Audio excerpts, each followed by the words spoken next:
Hello friends, this is SP Singh and welcome to Smarter Everyday। Friends, इस video में बात करेंगे वैदिक शिक्षा और बौद्ध शिक्षा की।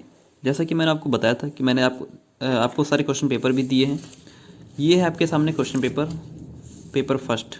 ठीक है, BEd second year paper first है आपके सामने, जिसमें मकतब और मदरसा मैं आपको दे चुका हूँ। इसके बाद अगला क्वेश्चन है वैदिक एवं बौद्ध शिक्षा। धीरे धीरे सारे पूरे पेपर को सॉल्व करेंगे, तो बने रहिए मेरे साथ लास्ट तक। अगर अभी तक चैनल को सब्सक्राइब ना किया हो तो कर लीजिए। क्वेश्चन है वैदिक एवं बौद्ध शिक्षा में समानताओं एवं असमानताओं का उल्लेख कीजिए, यानी कि अंतर लिखना है वैदिक और बौद्ध शिक्षा में।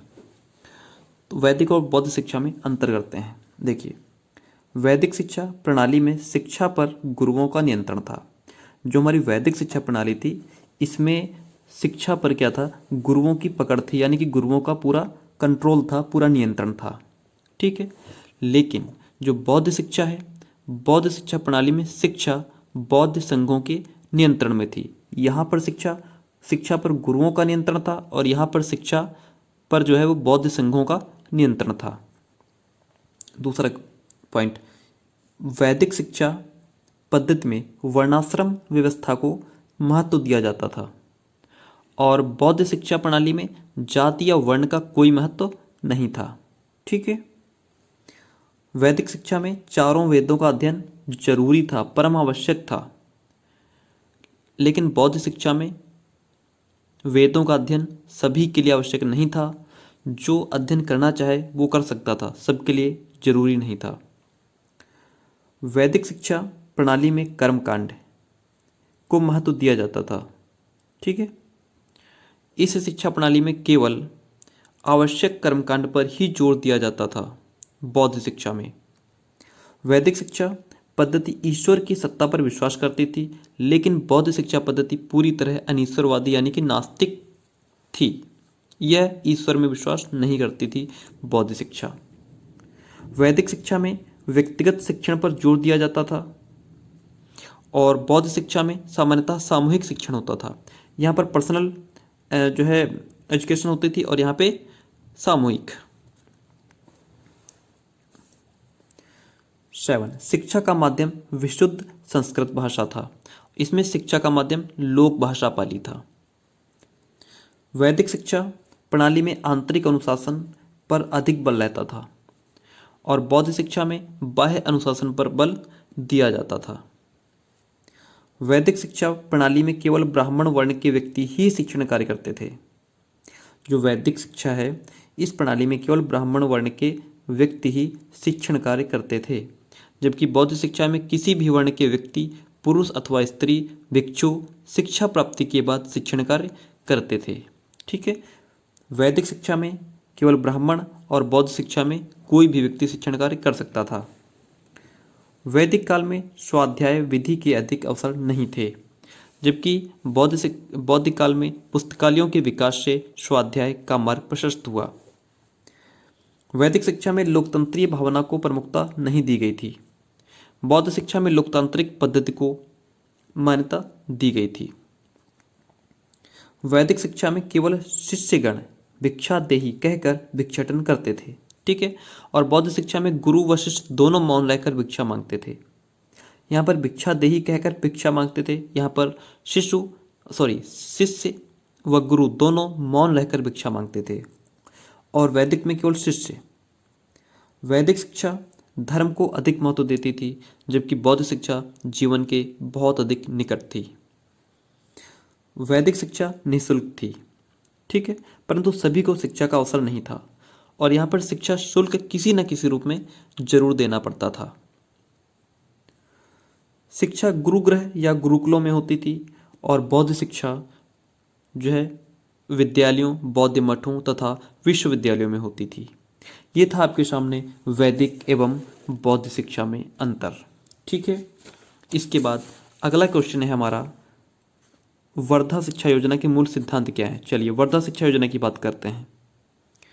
सो माय डियर फ्रेंड्स, वर्धा शिक्षा योजना के सिद्धांत पूछ रहा है। हम वर्धा शिक्षा योजना कहें या बुनियादी शिक्षा 1937 कहें, बात एक ही है। ठीक है, चलिए इसके सिद्धांत की बात कर लेते हैं। आपके सामने है सिद्धांत। देखिए, बुनियादी शिक्षा के निम्नलिखित आधारभूत सिद्धांत थे। पहला सिद्धांत शुल्क मुक्त अनिवार्य शिक्षा का सिद्धांत। गांधी जी शिक्षा को मनुष्य का जन्मसिद्ध अधिकार मानते थे। उनके अनुसार किसी भी बच्चे को शिक्षा के अधिकार से वंचित रखना उसके अधिकार का हनन करना है। गांधी जी जो थे वो शिक्षा को मनुष्य का जन्मसिद्ध अधिकार मानते थे, लेकिन यदि किसी भी बच्चे को शिक्षा के अधिकार से वंचित रखना उसके अधिकार का शोषण करना था। इसलिए 7 से 14 आयु वर्ग के सभी बच्चों के लिए अनिवार्य व निःशुल्क शिक्षा की व्यवस्था करनी चाहिए। तो पहला सिद्धांत शुल्क मुक्त अनिवार्य शिक्षा का सिद्धांत, यानी कि फ्री एंड कंपल्सरी एजुकेशन यानी कि शिक्षा हमारी अनिवार्य भी रहे, जरूरी भी रहे और फ्री भी रहे। उसके बाद अगला सिद्धांत था हमारा शिक्षा को आत्मनिर्भर बनाने का सिद्धांत, principle of self dependency of education. Gandhi ji ने देश की दुर्बल आर्थिक स्थिति को देखते हुए स्कूलों में हस्तशिल्प की शिक्षा को अनिवार्य करने पर बल दिया ताकि छात्र स्वनिर्मित उत्पादों की विक्रय द्वारा प्राप्त धन से आत्मनिर्भर बन सकें। अगला हेडिंग है, यानी कि अगला सिद्धांत है सत्य, अहिंसा व सर्वोदय समाज का सिद्धांत, principle of truth, non violences and Sarvodaya society. Gandhi ji महात्मा ही थे, वे सत्य व अहिंसा के पुजारी थे। उन्होंने सदैव व्यक्तिगत स्वार्थी के स्थान पर सामाजिक विकास तथा उन्नति पर अत्यधिक बल दिया, अतः उन्होंने समान शिक्षा के सिद्धांत पर बल दिया। इतनी बात समझ में आई। आगे बात करते हैं जीवन उपयोगी होने का सिद्धांत। गांधी जी ने शिक्षा को बच्चों के वास्तविक जीवन, उनके प्राकृतिक एवं सामाजिक पर्यावरण और घरेलू व क्षेत्रीय उद्योग धंधों पर आधारित कर उसे उनके वास्तविक जीवन से जोड़ने पर बल दिया। जो गांधी जी थे उन्होंने शिक्षा को बच्चों के वास्तविक जीवन और उनके प्राकृतिक और सामाजिक यानी कि नेचुरल और सोसाइटी और एनवायरनमेंट से जोड़ा उन्होंने, और घरेलू व क्षेत्रीय उद्योग धंधों पर आधारित करके उसे उनके वास्तविक जीवन से जोड़ने पर अधिक जोर दिया। मातृभाषा के माध्यम का सिद्धांत है। गांधी जी के अनुसार बच्चों का स्वाभाविक विकास मातृभाषा के माध्यम से ही हो सकता है। गांधी जी ऐसा मानते थे कि बच्चों का जो स्वाभाविक विकास है वो उनकी मदर टंग के माध्यम से ही हो सकता है, क्योंकि बच्चा बचपन से ही मातृभाषा का प्रयोग आम बोलचाल की भाषा के रूप में करता है। अतः मातृभाषा के माध्यम से पढ़ाया जाने वाला पाठ्यक्रम अधिक स्थायी रहता है। ठीक, तो गांधी जी ऐसा मानते थे या ऐसा कहते थे कि बच्चों को मातृभाषा का प्रयोग करके ही पढ़ाया जाए ताकि बच्चे जल्दी समझें, क्योंकि बच्चा घर परिवार में, मोहल्ले में, गांव में अपनी मातृभाषा का ही यूज हर समय करता रहता है। तो अगर उसको उसकी अपनी मदर टंग में, अपनी मातृभाषा में सिखाया जाएगा तो बच्चा जल्दी सीखेगा। बात समझ में आ रही फ्रेंड्स? अगला है बाल केंद्रित शिक्षा का सिद्धांत। गांधी जी ने शिक्षा को बाल केंद्रित करने पर बल दिया, जिससे बालक मनोवैज्ञानिक रूप में शिक्षण प्रक्रिया के प्रति आकर्षित होता है। सर्वांगीण विकास का सिद्धांत।